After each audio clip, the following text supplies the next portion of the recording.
বন্ধুরা, আজকে কিন্তু ঘরে আমি চিলি চিকেন করেছি। তো চিলি চিকেনটা আমি কিভাবে করেছি আর কি কি দিয়েছি আপনারা প্রথম থেকে শেষ পর্যন্ত দেখতে থাকুন। আপনাদের ভালো লাগবে, কেউ কিন্তু স্কিপ করবেন না, দেখতে থাকুন।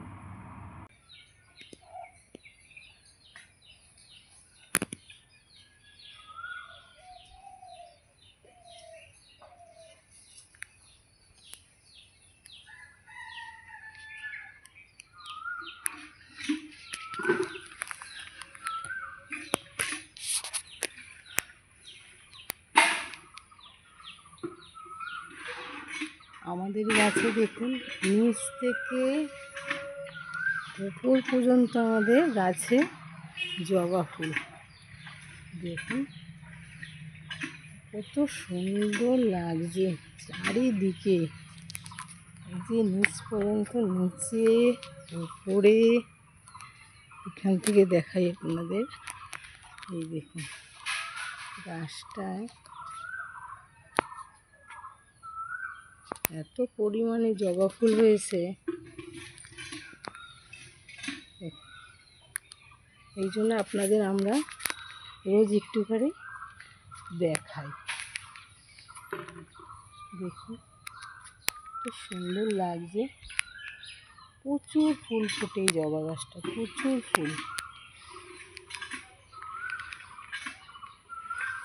এই যে আর একটা, এই যে দেখ কত সুন্দর। সকালবেলা হলেই গাছে কিন্তু আমাদের সব জবা ফুটে থাকে। এই আর একটা, ওটা লাল, এটা পিঙ্ক কালারের বড় জবা, খুব সুন্দর গাছটা। এই দেখুন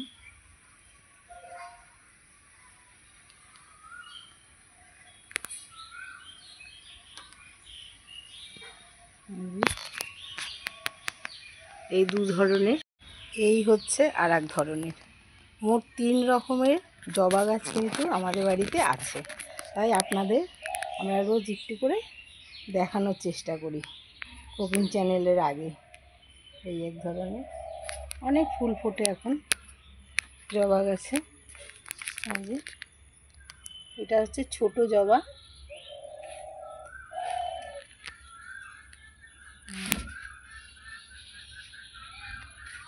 প্রচুর জবা ফোটে। নমস্কার বন্ধুরা, অসীমার রান্নাঘরে আপনাদের সবার স্বাগত। আজকে আমি আপনাদের মাংসের একটা রেসিপি দেখাবো, চিলি চিকেন। তা চিলি চিকেনটা আমি কিভাবে ঘরে বানাই সেটাই আপনাদের সঙ্গে আজকে শেয়ার করব। চিলি চিকেনের জন্য আমি কিন্তু কী কী নিয়ে নিয়েছি দেখিয়ে দেবো। এই যে চিলি চিকেনের জন্য মাংস, তো এই যে হাড় ছাড়া মাংস এনেছি আমি। আর হাড় ছাড়া মাংস, এখানে লাগবে ক্যাপসিকাম, পেঁয়াজ। ক্যাপসিকাম আমি এইভাবে কেটে নিয়েছি, পেঁয়াজও কিন্তু আমি এইভাবে টুকরো করে কেটে নিয়েছি।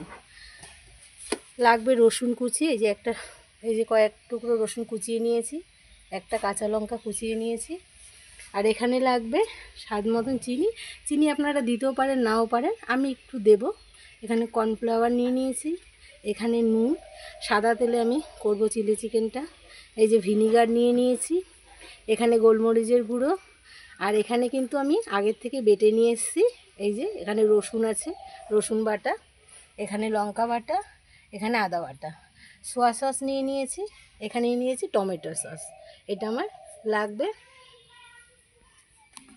তাহলে বন্ধুরা আপনারা দেখতে থাকুন আমি কিভাবে চিলি চিকেনটা বানাই। আমি এই মাংসের মধ্যে কি কি আমি মশলা মাখাই এটা আপনারা দেখুন। এই যে মাংস, এর মধ্যে আমি কি কি মশলা দেবো। এই যে রসুন দিয়ে দিচ্ছি, আদা বাটা দিচ্ছি, এই যে লঙ্কা বেটেছি ওটাও দিয়ে দিচ্ছি,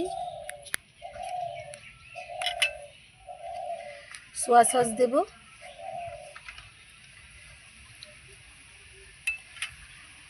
ভিনিগার দেব,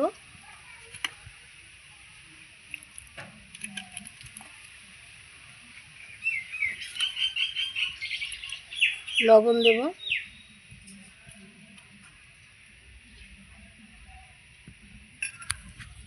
দিয়ে আমি ভালো করে এটাকে মেখে কিছুক্ষণের জন্য রেখে দেব। ভালো করে মাখিয়ে নেব।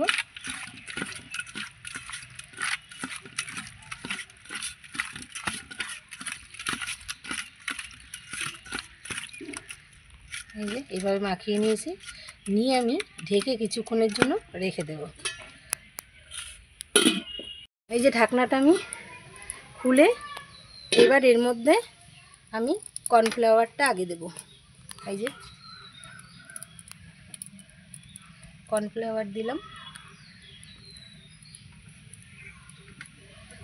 এই যে ডিমটা আমি দেখাতে ভুলে গিয়েছিলাম, একটা ডিম দেব।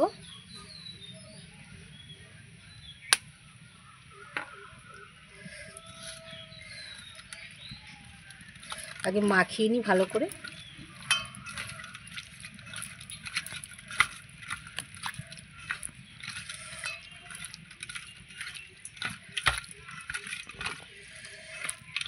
এবার ডিমটা দিয়ে দেব।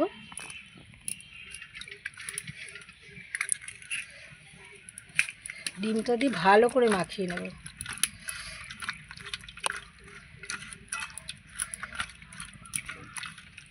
এবার আমি কড়াইতে তেলও দিয়ে দেবো, তেলটা গরম হওয়ার জন্য।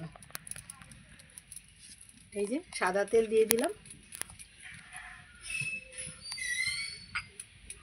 তেলটা গরম হতে থাক, ততক্ষণ আমি আর একটু মেখে নেব।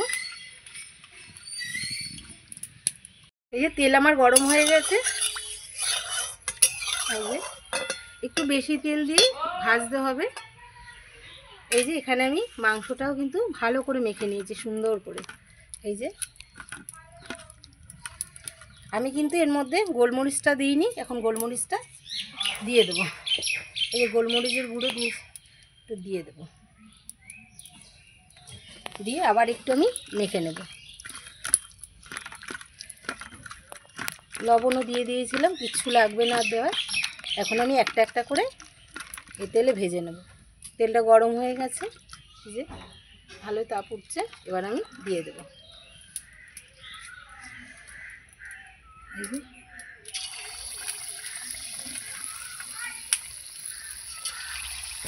আমি কিন্তু বন্ধুরা মাংসের পিসগুলো এরকম বড় বড় নিয়েছি। এই যে আপনারা এর থেকে ছোটও নিতে পারেন। সব একটা একটা করে দিয়ে দেবো।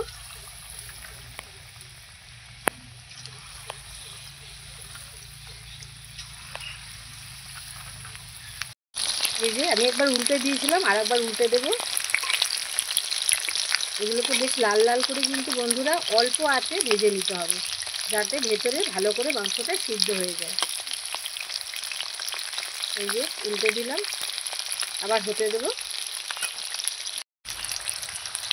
এই যে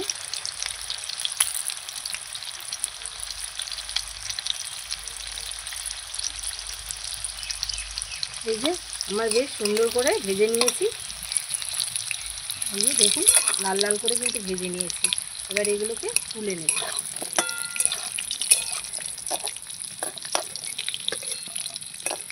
এইভাবে কিন্তু কড়া করে সব মাংসের পকোড়াগুলো কিন্তু ভেজে নিতে হবে, তাহলে মাংসগুলো ভেতরে সিদ্ধ হয়ে যাবে আর খেতেও কিন্তু ভালো হবে।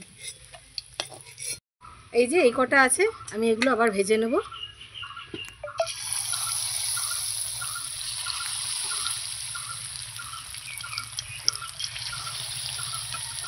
এগুলো আমি লাল লাল করে সব ভেজে নিয়েছি। এই যে দেখুন কত সুন্দর ভাজা হয়েছে। এই যে এবার আমি তুলে নেব।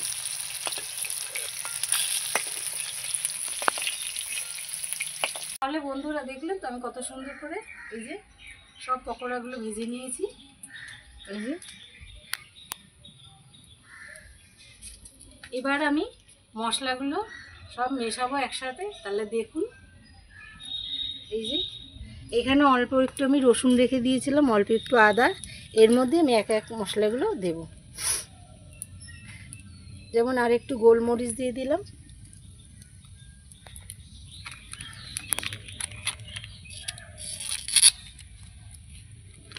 টমেটো সস দিয়ে দিলাম,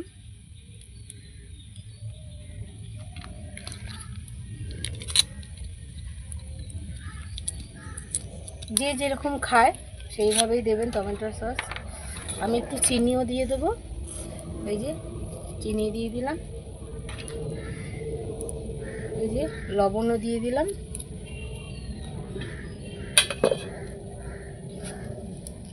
জলও দিয়ে দেবো এর মধ্যে।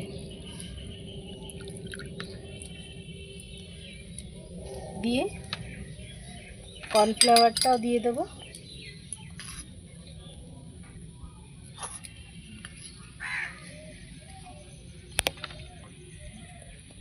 সোয়া সস দেব। সব এবার একসাথে, এই যে ভিনিগারটাও দিয়ে দেবো।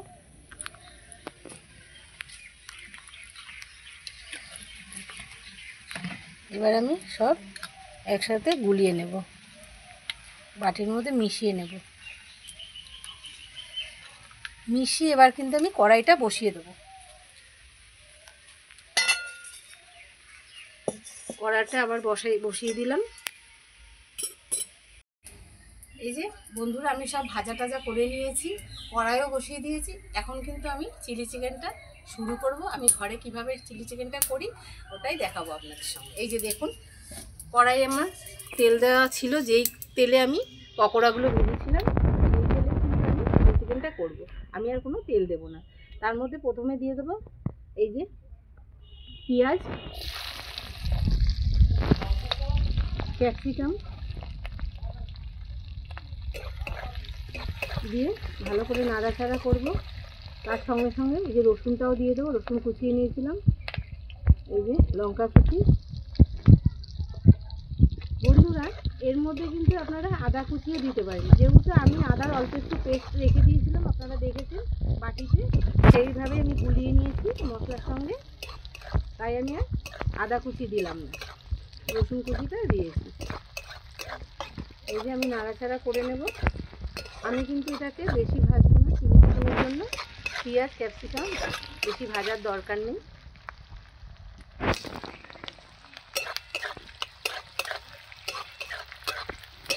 এর মধ্যে আমি এবার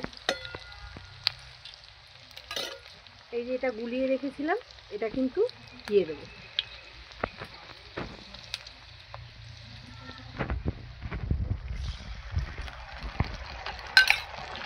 দিয়ে এটাকে আবার একটু নাড়াচাড়া করে নেব। আর একটু জল দেব যাতে একটু সিদ্ধ হয়ে যায়। দিয়ে এটাকে আমি ঢাকা দিয়ে দেবো। যেহেতু এর মধ্যে সব মশলা নুন দেওয়া আছে, এই জন্য আমি আর কিছু দিলাম না। এবার আমি ঢেকে এটাকে সিদ্ধ হতে দেব। এই যে ঢাকনাটা খুলে দেখব, দেখুন কত সুন্দর ফুটছে। এই যে এবার এর মধ্যে আমি কিন্তু পকোড়াগুলো দিয়ে দেবো। এই যে মাংসের পকোড়াগুলো দিয়ে দেবো। তার আগে আমি আপনাদের একটা জিনিস দেখাই বন্ধুরা, দেখুন কত সুন্দর সিদ্ধ হয়ে গেছে। এই দেখুন, দেখুন কত সুন্দর ভিতরে মাংসটা সিদ্ধ হয়ে গেছে। এবার আমি এগুলো দিয়ে দেবো।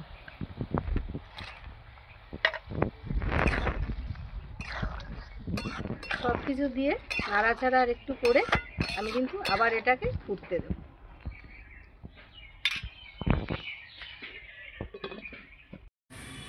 এই যে আমি ঢাকনাটা খুলে দেখবো, এই যে দেখুন কতটা আমার শুকিয়ে গেছে। মাঝখানে দু একবার আমি নাড়াচাড়া করে দিয়েছিলাম। এই যে আমি কিন্তু এই যে এরকম মাখা মাখা থাকবে, রসা রসা থাকবে, আমি কিন্তু নামিয়ে নেব।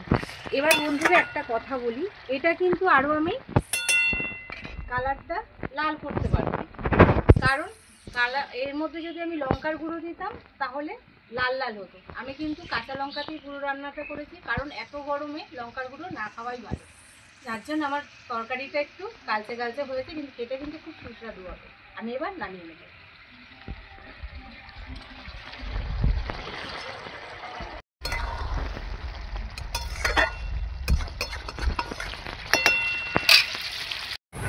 তাহলে দেখলেন তো বন্ধুরা, আমি এই যে কড়াইতে নামিয়ে নিয়েছি, কত সুন্দর হয়েছে দেখতে। আমি কিন্তু কোনো শুকনো লঙ্কার গুঁড়ো ব্যবহার করিনি, তাই জন্য কালারটা একটু এরম এসছে। শুকনো লঙ্কা দিলে কিন্তু লাল লাল হতো।